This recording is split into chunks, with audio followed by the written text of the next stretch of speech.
as we begin sort of our talk, we've noted what the comments are in the chat. So we will definitely reflect on that intermittently to make sure your questions are answered.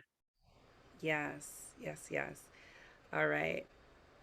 So, our first question for you, and you know we like interaction, so feel free to unmute. You can use the chat if you like, but feel free to unmute. Our first question for you is, if asked, how would colleagues describe you?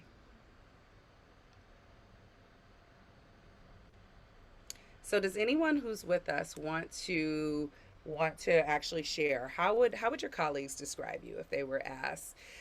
Venice, what do you think of Venice? How does Venice show up in the workplace? Or Tanya or Francis? I can share. Good. Sure. Go for it. So, hello everyone, and thank you, Amber and Michelle, for hosting us today. In the workforce, my colleagues have oftentimes told me that I bring a certain lightness to the environment, especially in high-paced, demanding sort of dynamics, but very focused, but also grounding in that I'm able to keep sight of like the big picture and what we're working towards, but also have a broad stroke of humanness to it. So um, that's one of the points that I've gotten on feedback often throughout my career. Mm-hmm, mm-hmm. Lightness, groundedness. Nice. Anyone else want to share? Don't be Yeah, shy. question. I was just thinking about that. Can you hear me? First of all. Yeah, Mhm. Venice, we hear. Okay, let's see. So two things. I think, well, my workplace persona is different than my family. So you're going to get a different story from my family, which is totally crazy. And then I get a whole different thing from the workforce. And basically, that's been the calm during a storm and positive and um, calming, I guess, just calming to an environment. So Mm-hmm. yeah, I got those two different dynamics going on because right now I'm not talking to my sister. Mm-hmm. Mm. Oh, okay.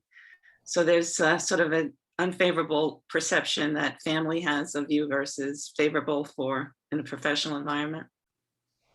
When you really try to help family, sometimes that help is not taken in the right way, Mm-hmm. and it's difficult to get along with a sister and a husband. They both have different opinions, and we're all kind of set in our ways. We've all been together for a long time, and I just have my personality, and they have theirs, and they're all very challenging and difficult Mm-hmm. uh, Mm-hmm. to mesh together, and we just haven't been able to do that over the years. And my sister and her husband just celebrated their 40th wedding anniversary, but it's not all a bed of roses, in that environment. So it's not all me. I know that. Mm-hmm. Mm-hmm. Got Totally. it. And there's this multiple selves theory that says that as authentic as we can be in our different selves, we each have multiple selves. So it is common that we can be authentic and still be represented in one light in one space and another light in another space. And so, the big part of the discussion today is just being intentional about that. And I'll just say one of the powerful things about work and the difference between like a workspace, a professional space, and a personal and family space. Within our family spaces, they've known us for our whole lives or for some long amount of time. And so people, especially if they're not into personal development themselves, can tend to pigeonhole us into who we may have been 20 years ago or 25 years ago and not really give or honor the evolution of us. Yet when we go into a workspace and we're able to maybe leave one job and go to another job, we're able to say, okay, this is who I'm giving you, this is who I am, without them talking about what you did when you had pigtails and we're running around the backyard outside, right? And so I identify with that, Venice. I understand very much what you Amber, mean. you're so on that because the reason my sister and I are not talking is because about something she's upset I did 5 years ago. Mhm, And I heard she's still talking about it like 2 weeks ago. mhm, mhm, mhm. Which Yeah, is and I just want to underscore that, Amber made reference to intentionality, right? And there's a quote that says, we're only responsible for our intentions. People are going to have certain perceptions of us and interpretations based on their consciousness and their um, um, interpretation of who we are. But branding is about what is the intention that we want to put out in the world in terms of who we're being. And some people will see it and it will resonate, and other people won't, by nature of, I call it Vaseline on their lenses. So, we don't necessarily have to manage or own other people's perception. We just have to own and author what our intentions are. mm-hmm, mm-hmm. Mhm, Love that, Michelle. Okay, I'm gonna take us to the next question. And Michelle, this one's for you. mhm. Oh, yeah. So, with how you described, how people would describe you, how aligned is that with how you see yourself? We want to hear, whether you agree or disagree. We heard from Benice that as it relates to her sister, there's really no alignment there. But yeah, with other comments about being grounded in light, being professional, Francis. Yeah, are you aligned with how you see yourself? Mm-hmm. Yes. Yes. Mm-hmm. Awesome. Yeah, It's the that's the mission. That is the mission behind, knowing what your personal brand is and what intention you're setting out there in the world is for people's interpretation and perception and takeaway of us to be aligned with what we're kind of putting out there. And, the technical definition of a brand is a promise, similar to, corporate icons, Coca-Cola, Pepsi, Chick-fil-A, you name it, Google. It's an experience that people are going to have when they interact with that brand. And the same thing gets distilled down to us as individuals. What's the experience? What's the promise of their interaction with us that's almost going to be guaranteed each and every time? And that's when we can be assured that when we leave a room, people aren't, describing us in an alternative way than how we would describe ourselves. Now, what I'm going to guess from you guys' answers of the alignment of the way you see yourself and how others see you is that you're pretty self-aware. This is a reflection of how self-aware you are, and that we do recognize, and I'm sure a lot of us know those people who have less self-awareness, and so they don't realize the way that they come off, or they may not. Even allow for the honesty of people around them for really understanding how they're perceived. There's although you guys might not need this, I just want to put it out there for anyone else who may be listening, and it's always interesting just to do it and see what comes back. There's an exercise that I got from an article that I read, and it talked about using your Facebook and asking people to describe you in 3 words, and just posting that and seeing what people come back with. And I actually used this when I started. I know we have someone on here starting their coaching business. Shout out to you, Tanya. But so when I Mhm. started my coaching business and I was looking for adjectives and words to describe myself as a coach, I did this exercise.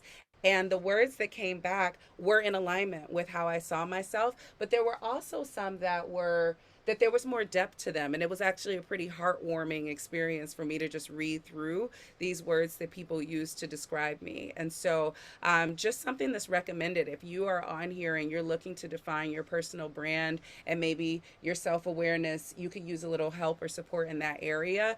Take to Facebook. Go ahead, ask people the question and let them respond, and take from that what you will. But you may find that some of it is aligned, and then you may be surprised by some of the things that folks say as well.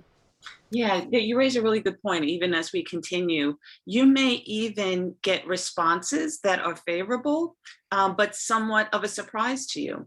I remember years ago when I was facilitating a group of women presidents and CEOs, we went through this very similar exercise where during one of our retreats, each person kind of sat in a chair, and we were each asked to describe, what we thought or what our perception of that person was. And I got a lot for myself as powerful.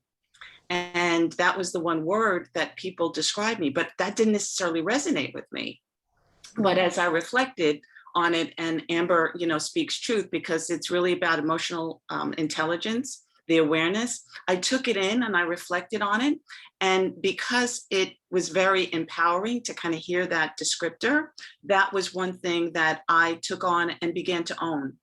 My presence and my power in an authentic and altruistic way, as opposed to, from an egocentric perspective. But again, there may be favorable descriptions that others have of us that doesn't necessarily resonate, but doesn't necessarily mean that that's not what we're exhibiting or exuding. Mm-hmm. Mm-hmm. Okay, now before we get into defining personal brands and the work that we're going to do in the rest of the workshop, our last question for you in our introduction is, how would you want to be perceived? So when we say that, so we know how you're perceived and we hear that that's aligned with how you perceive yourself. Is there any way that you want to be perceived that maybe you're not being perceived yet? I love the power of yet, because we're just going to put that out there. So and just to give a little context, also, Michelle and I were thinking people are going back to work in the fall, right? And so we're going back to being more in person. So this is just such a great time to, again, get intentional about what we're projecting, what we're putting out uh, about ourselves, and how that can align us for opportunities, for advancement in our career, for consideration. In showing up as that bolder and more confident version of ourselves. So for our guests who are here, or even Michelle, for you, or even for me, if we want to jump in and answer too, is there any way that you would like to be perceived that may not be a part of your personal brand currently? Mm. Tanya, I see you thinking about that one. And I could imagine that this resonates with you. This makes you think because you're stepping into a new space professionally. Yeah. I, I often hear from people who know me, um, wow, I didn't know that about you. But where there's so much more knowledge that you have or experience that you have, but I never get this, I never see it. I don't see it on social media. It may not even come up in conversation. Um, so I do think that's part of branding, and that I do need to do a better job of presenting my experience, and not just experience, but even things that I'm currently doing. Even some of my friends, they say, like, if you would just share more of your life, right? People could see more depth, and they would know why they need to come to you for services. So I guess in terms of how I want that to translate to my branding is, just giving people an opportunity to see more of who I am, so that they feel more comfortable, that they can relate, because they see that I may have gone through some of the same things, or I have experience that would enable me to support them. Mm-hmm. Yeah, you raise a really good point. And are you in the process of kind of creating your website? Yes. Yeah. Yes. So, that's a Yes. great platform. I mean, in addition to whatever you want to post on social media, to be able Mm-hmm. to sort of post an element of your story that is relevant to the clients that you want to provide services for, right? So, yeah, I mean, that's all part of your personal brand. It can be authored and represented on a number of Mm-hmm. platforms, but, in addition to whatever narrative or story you tell others during a discovery call or prospect meeting, but, placing that on your website is a great way to expose others before they even speak to you personally and interact Right. with you. to be able to kind of know, okay, this is what I can get from my interaction with Jackie. Okay. Hmm. Yeah, and I love that because this is one of the things that we'll talk about when we talk about the how you communicate your brand, and that storytelling is such an important part of that. The stories that you choose that have been defining moments in your life that speak to who you are, that you can communicate. Because especially with coaching, you can't be everything to everybody. People are going to come Right. to you because they relate to who you are and they see themselves in you and they feel that you can help bring out the best in them in some ways. And so those stories are a part of how we communicate that. Yeah. And I'm sorry, I've been calling you Tanya, but you have the Jackie in parentheses. Well, yeah, there are people who know me as Jackie, and there are people who know me as Tanya. So, I try to make it We'll go with the easy. preferred Jackie here. That's Yes. the brand Jackie. Brand Yeah. Jackie. Yes. Yes. Yes.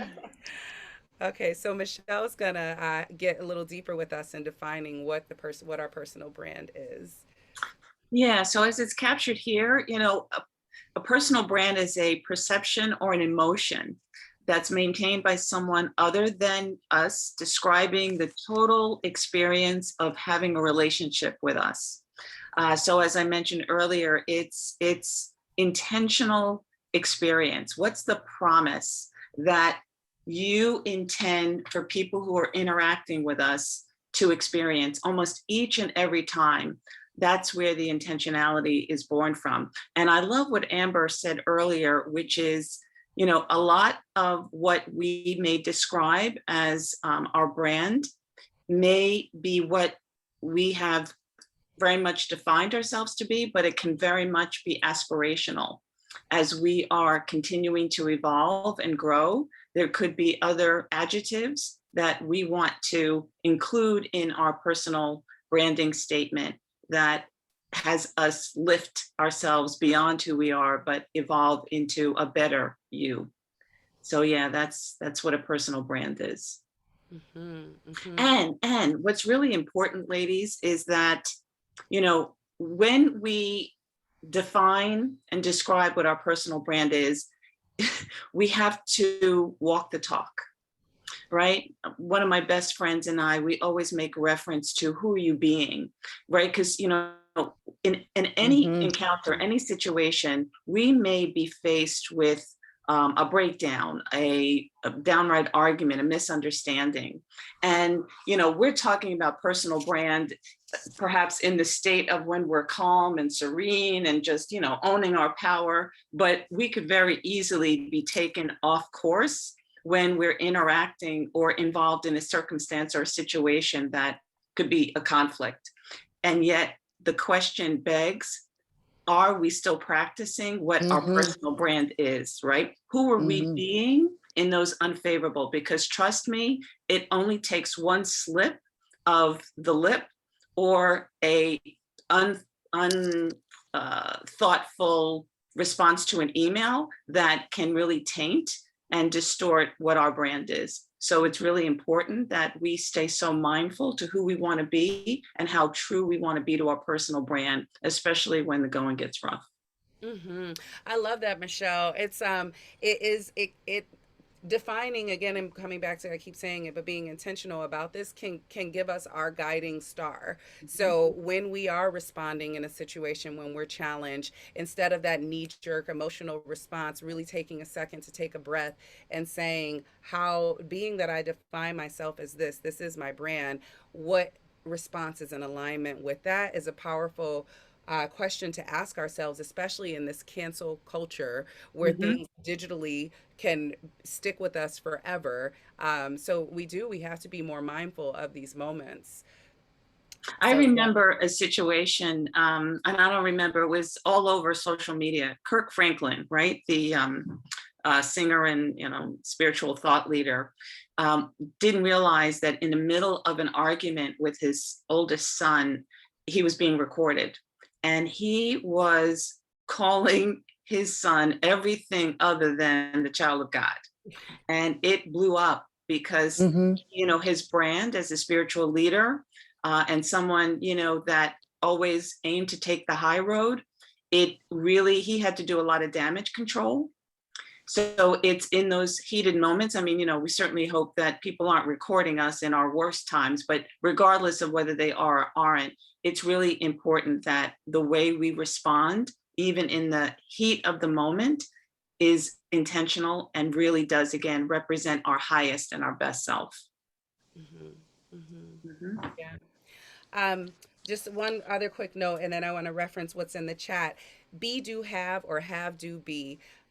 Oftentimes, if we're not intentional, people think they have to have something in order to do something, in order to be something. But that the power of yet and the power of intention, when we can be what it is and do what we need to, then we will have. That brings the have. And so just the order of that, instead of living life as I have to have it, to do it, to be it, I challenge you, because this is the brand new you challenge, to be it, to do it, to have it, in that order.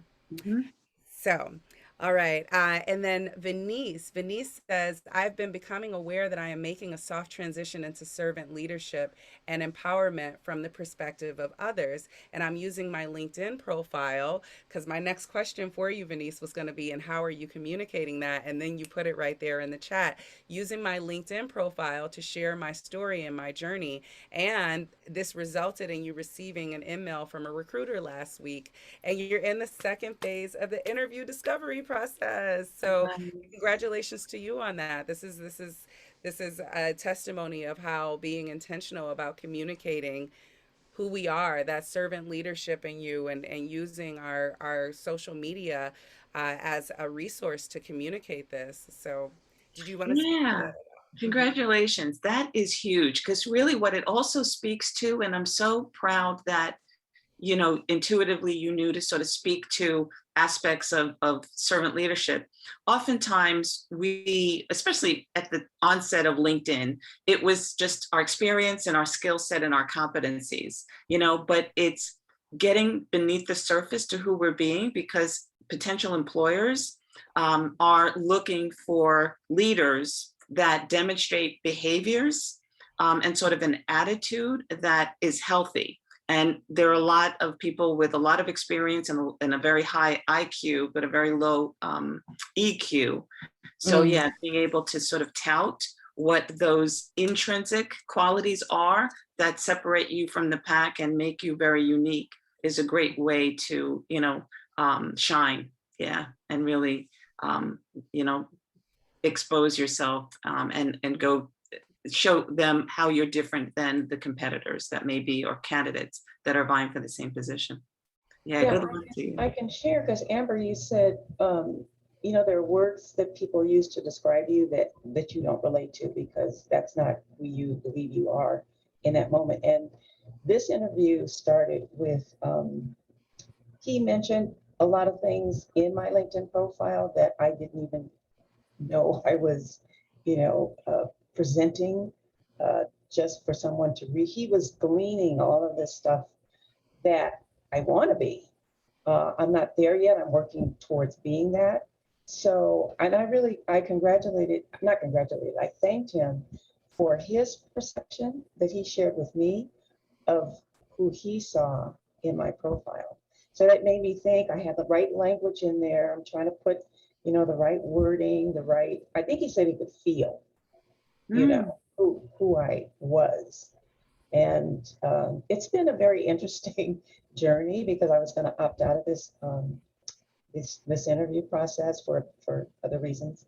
And he talked me into going into the third phase. But it's been a very interesting experience just to have with this recruiter, because when you meet people who are on the same page, like-minded with you, then there's kind of like a bond at the initial contact of yeah. speaking. So we had a phone first, and then we had a Zoom. I think it was yesterday. We had a Zoom yesterday, and yeah, I mean, I'm still trying to figure out who I am. I'm Yeah, still well, waiting. that's the aspirational. I mean, and it sounds intuitively like the fact that he is recognizing, it speaks perhaps to who he is, if he's the hiring manager or recruiter. But, hopefully that speaks to the values and the culture of this potential employer, because that's what we're looking for, who we're being, for it to also align with our work environment. So we're not considered an outcast and, you know, a dolphin swimming among sharks. That's a metaphor I like to use. Yeah. Mm-hmm. Mhm. And just to represent us to the focus of this whole quarter for us has been about relationships, and that is that relationship, your relationship with the employer, Jackie, your relationship with your clients. When we are representing who we are, if it's not in alignment with that employer or with those clients, they might not be for us. That's And right. so the clearer we are about who we are, the more discerning we can be about the situations, the relationships that we allow to occur in our lives. Because you're So, interviewing them just as much as they're interviewing you. and Mhm. that's always the key to the great interviews, right, Michelle? When you interview them back. Exactly. So let's just take a moment to focus on what a personal brand is not. A personal brand is not, it's not solely just what you say about yourself. So yes, it is a partly what you say about yourself, but it's not just what you say about yourself, because you could say one thing and your actions could be something different. And so you cannot just lean on what you say about yourself. A personal brand is not an extension of your employer's brand. So we know so often that we can get so wrapped up in jobs and positions and who the companies are that we work for that we take the attributes of that onto ourselves, but we have to be careful with that. A personal brand is not just your presence in social media. But I always like to ask my clients and myself, is your social media aligned with your brand? If you're saying, I represent this, but you're on social media representing that, then it's not in alignment. And this is something to be very mindful of. A personal brand is not anything you can ask for. It's not just a perk, and it's not something that you're entitled to. There's work, and again, I can't say it enough, intention that goes into establishing your brand. Your personal brand is not your position power. It's not just that I am the VP of such and such for this company. And it's also not permanent or guaranteed. You have to work to maintain that brand, to upkeep that brand, to be in alignment with who you are being and what you are doing.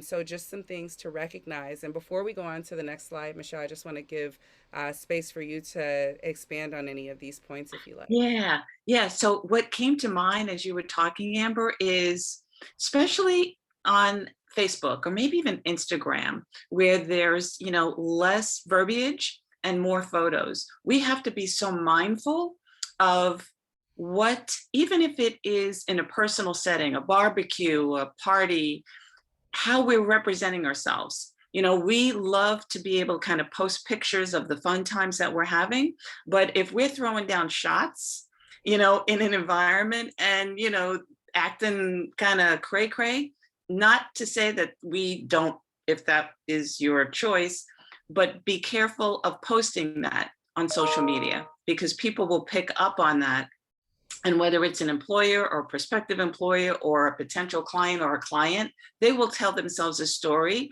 And if it's in a bit of a contrast to, you know, what or how you want to be perceived, then that's something to be really kind of mindful of. Because I've seen a lot of people make some missteps with just how casual and cavalier they are in posting pictures, especially in social settings that may not necessarily align with how they want to be perceived. Mm-hmm, mm-hmm. Another point to that, Michelle, just before we move on, also is that when we are still working our way through a situation, you know, we all go through our bumps in the road, right? And so when we're working our way through a situation, I believe in being vulnerable and being open. However, I think it's very important on social media to have worked past and have an understanding of what it is that we're sharing before sharing it. We've all seen on Facebook that person who shares way too much on Facebook, and there's no judgment to sharing that much on Facebook. However, it's like if you can you process it first in a setting where people have earned your vulnerability and love and care about you, and then share the lesson learned, especially if you are a coach or especially if you are a professional and these things can reflect on you in other areas of your work. And that it's not the judgment. I try to have the compassion, and it's not the judgment of going through the muck, because we go through our muck, but it's the point in which we share what we've gone through.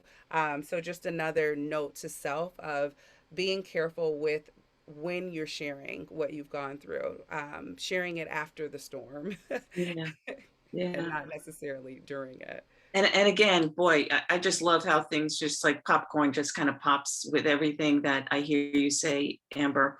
Also, especially with what we've gone through in our country around, racial injustice and sort of the political landscape, being able to be mindful of, to your point, Amber, how we are posting our thoughts and our views. Again, as professionals, if we choose to do so, but do it in a way that's not polarizing.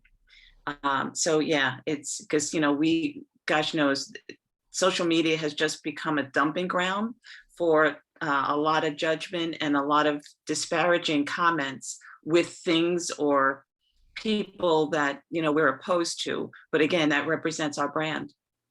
We can have our own opinions and our own points of view, but to your point, Amber, how we verbalize that and how we state it, if we want to be respected and really kind of seen in a high at a high level, or uh, through illuminated eyes, it's how can we sort of speak to it in a empowering way, yeah, and less judgmental. Yeah, well, point well taken. Yeah. Yeah, Benice, so Jackie, Vicky, either of you guys want to share on any of that? Does that bring up anything for you before we move on? We just want to allow this to be a discussion and not just us talking at you. I think I agree. First, I agree with your point about making sure not to express too much of the emotionality of what you're going through in terms of a difficult situation on Facebook or social media until after you've learned the lesson. And I think oftentimes that may be the reason why I don't post as much. Not because I feel inclined to share my story in the moment, but just capturing the essence of what I'm trying to get across without people getting tied into the story per se. So I tend to be very reserved when it comes to social media, but in intimate settings where I host retreats or something like that, I feel much more inclined to be vulnerable. But I haven't found the balance of doing that with social media. mhm. Yeah. And it's something that we have to be so careful about, right? Because it's there and we can't really take it back once we put it out there. And Mm-hmm. As Michelle is going to go into talking about more about a personal brand, you see the second point here is creates emotion. And that emotion, Mm-hmm. what we know psychologically is that emotion causes us to remember things more strongly than we would when emotion is evoked. It locks in to our memory. And so if you were to say something that brought up some negative emotion in someone, and it might not represent all of who you are, it represents how you feel about this situation. We've seen in cancel culture how that Right. can negatively result and affect us in our business and even in our Right. personal relationships. Right. Right. Mhm. So I agree with you, and I'm with you too. I don't do politics on social media. I have no No. desire to go into political discussions on social media, Right. and that's something that within my brand, I've made that my brand does not. I don't discuss politics on social media. It's just not aligned with what I do, and so I've consciously decided not to, and I stick to it. Mhm. Yeah. Yeah. Yeah. Just to be taken out of context. I agree with you about the politics. There's so many different platforms of social media that I just decided to stick with LinkedIn. And I try to be very careful and mindful.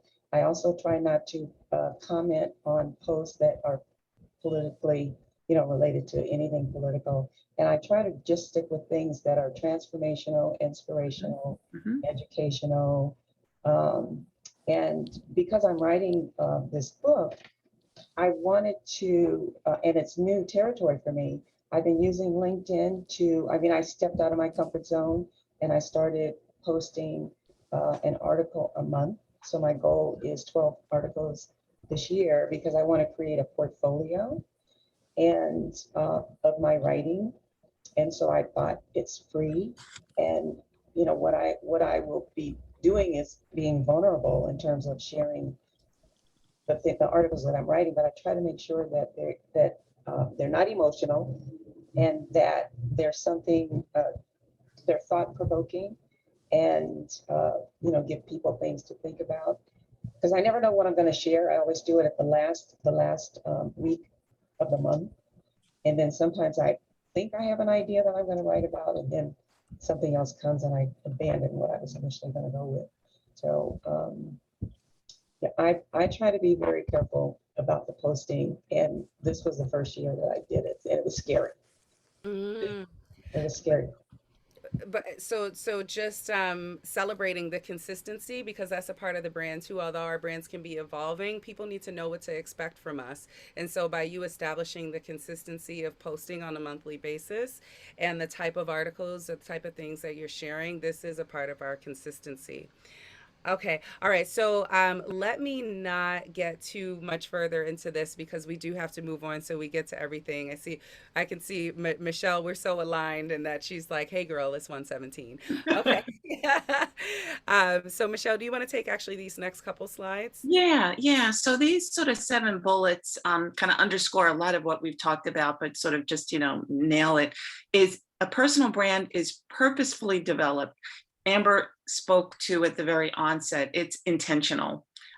It creates emotion. It's a feeling, to Jackie's point, of what we want people to feel about us again when they're experiencing and interacting with us.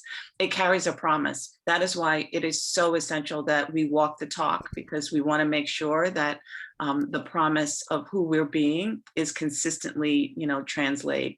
It's authentic, it's proactive, it provides value, and it's a gift that someone gives. So yeah, it's that promise of a gift that in experiencing Amber and Jackie and Denise, this is what I know consistently I'm going to get from interacting with these lovely ladies. Mm-hmm. Awesome. Mm-hmm.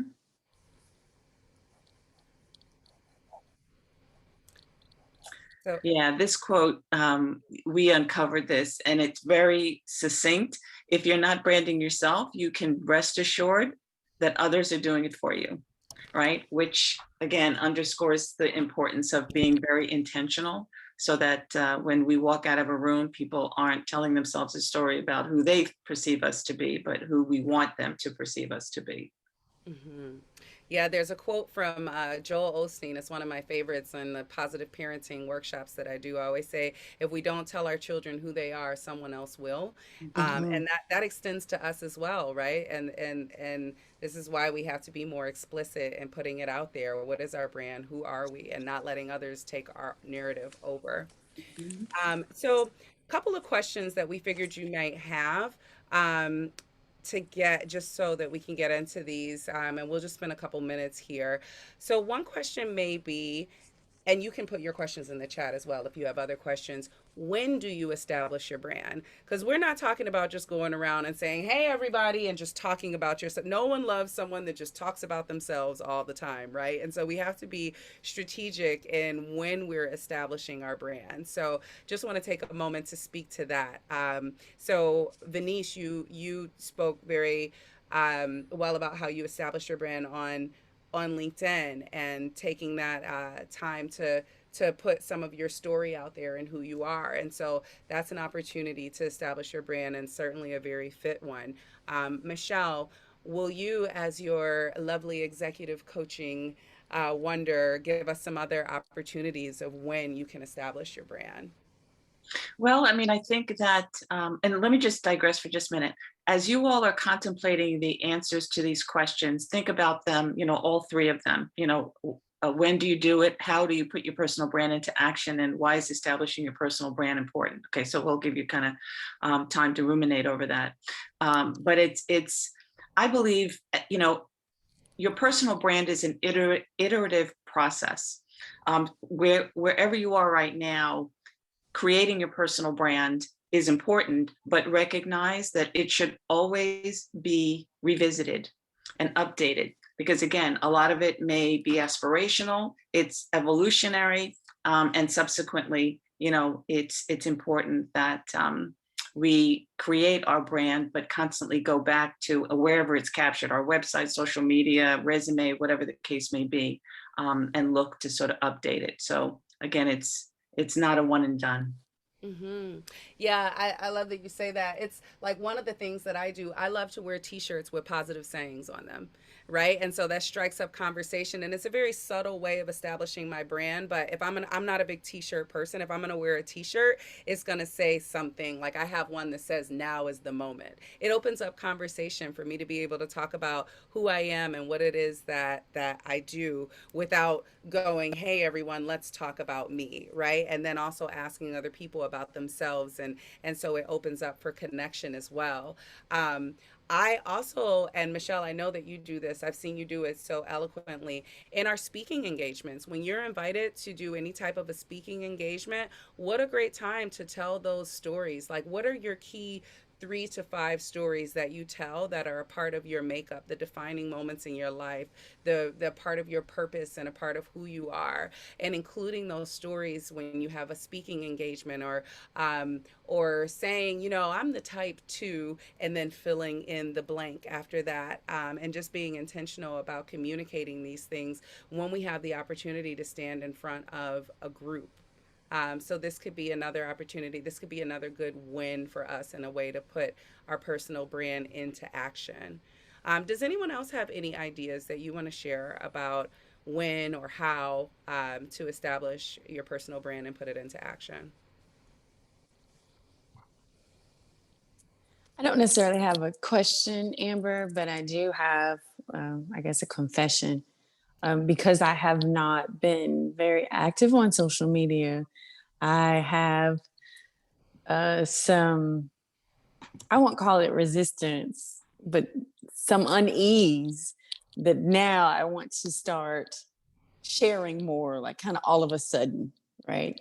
Um, in that world, people who know me, people that meet me, people who've experienced me as clients, they understand who I am. But now I'm gonna start sharing that with different platforms, and so I have some unease, like I don't know about doing it in the name of business, I guess, in that it may come across as business, like I'm doing it for the sake of making money. Um, and part of that is true. I left my corporate job this year earlier. Um, and so, yeah, I would like to make more money by allowing people to know that I'm here and accessible. But at the same time, like I said, I have unease about doing it in the name of business, I guess. Well, Jackie, let me tell Interesting. you this. You are walking in your purpose by doing what is naturally feels right and good for you. And I can Mm-hmm. hear and I know and I can so relate to the switch over of, oh, but I do this naturally. Now I'm going to get paid for it. Well, yes, because you should get paid for what you so Mm-hmm. naturally do so wonderfully. So please, Mm-hmm. I challenge you in this brand new you challenge that we're doing. We're going to challenge you in a couple more slides too to get really Okay. to really challenge yourself in doing this. And we actually have, in our last slide, we'll share with you what our challenge is. And I hope that that will help you Okay. to build that muscle, that confidence muscle of this is what I do. This is my pivot. This is who I am. And you're the one that's going to convince yourself, but you got to own that this is what you do now. And yes, you should be paid for this is purpose driven work for you. Mm-hmm. Yeah. And Yeah. Yeah. and the other thing I want to say, and we don't have time to do it now, but you can reach out to Amber or I individually. I'm curious to know what the limiting beliefs or the impediments are, because you want to expose that, because I'm Mm-hmm. hearing everything that Amber's saying about what ideally you could be doing, but we want to get past or have you become aware of what the impediments are. What's the roadblock? Because Mm-hmm. once you identify that, I think you may have a clear runway, because there's Mm-hmm. some element of a limiting belief that you have, or Mm-hmm. fear, trepidation, etc. Yeah. Yep. Mm-hmm. Amber, we got 5 minutes. All right, all right. So, Brand Riri, just to highlight someone who's been so very powerful in establishing her brand. You probably have heard the news this week.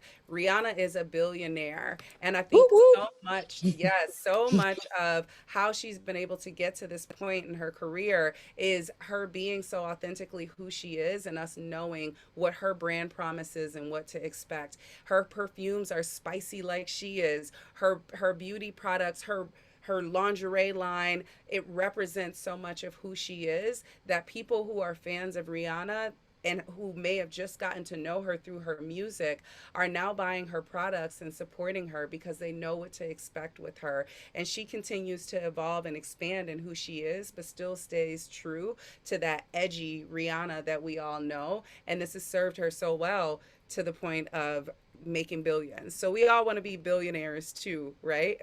So Michelle's going to take us through how to write a personal brand statement, and this is going to be a part of our challenge to you. So I'm actually going to drop this in the chat of how to write a personal brand statement, and we're going to ask you all to actually do this and to share it on your social media and to hashtag and add us, and we're going to choose one person who does so to get a free coaching session with us. So I'm dropping this in the chat. Michelle's going to give you more definition. So pass the mic to you, Michelle. Yeah. So I'm sorry. Do we have it's the personal mission statement? Is that? The personal brand Oh, statement. right, right, right. Can Okay, you it's right share here. my I'm sorry. screen? I You got guys to. see it? Yeah. Uh-huh. Oh, okay. So the elements of your personal brand should include your skills. And again, technical as well as what we call soft skills, leadership, collaboration. Yeah, you want to sort of capture that. Figure out what you love. Wait, figure out who you love to do these things for, right?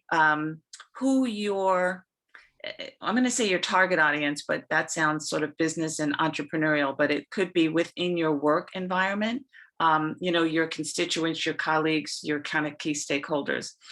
Listen to what everyone else is saying. Take the inventory, and I love the suggestion that Amber made in terms of if you want to be so bold and bodacious to ask the question on social media, what are people's experience of me, and have them write the 3 words. That can be very illuminating and very insightful. Also highlight what you do differently. This is what will, underscore your, what we call your unique value proposition. What makes you different from any and everyone else? What's your target audience? Again, if you are, even if you are an entrepreneur or an associate, it could be, who you serve. What's the mission that your role is intended to target? Put it together in a few sentences and add adjectives and really kind of hone and simplify it. Don't make it, a whole page. I would even suggest that it shouldn't be more than a couple of sentences. Make it very short, succinct, and clear. I love this. And so for Venice and Jackie and Lottie, Venice and Jackie, we know that Venice, you're in transition and entertaining and looking at job opportunities. And Jackie, you have pivoted into this new space. So I hope that you all, and Lottie, I know, and I just love the way that you've redefined your personal brand over the years as well. So I hope that you all will actually do this challenge. When you do it, please find us on LinkedIn, Michelle Brown or Amberly Forrester on LinkedIn, add us on it because we want to see it. We want to see what you come up with. I'm actually going to do this too, and I will find you guys on LinkedIn and I'll at you so you can see what my personal brand statement is as well. I love this exercise. So if there are no questions, we'll give a little more insight on what a personal brand is.